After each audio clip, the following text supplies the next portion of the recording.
Mukhang sinulit na ni Ate Girl ang chance na mawet ng literal sa nakaraang Water Bomb Music Festival Manila sa Quirino Grandstand. Paano ba naman kasi nagdala na rin siya ng shampoo at conditioner para nga naman instant bagong ligo habang nagpe-perform ang mga lodi.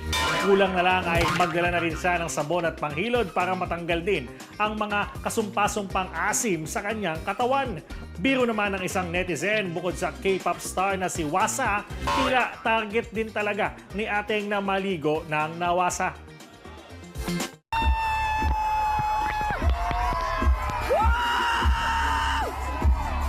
Oras na maligo!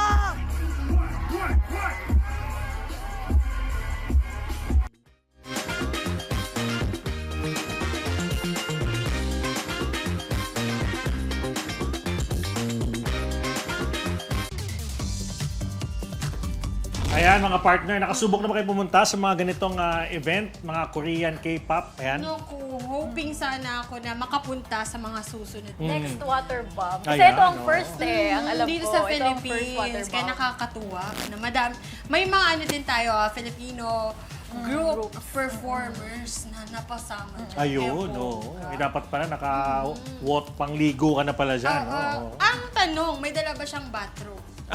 Yun na. Kasi mukhang basa pa rin siyang uuwi.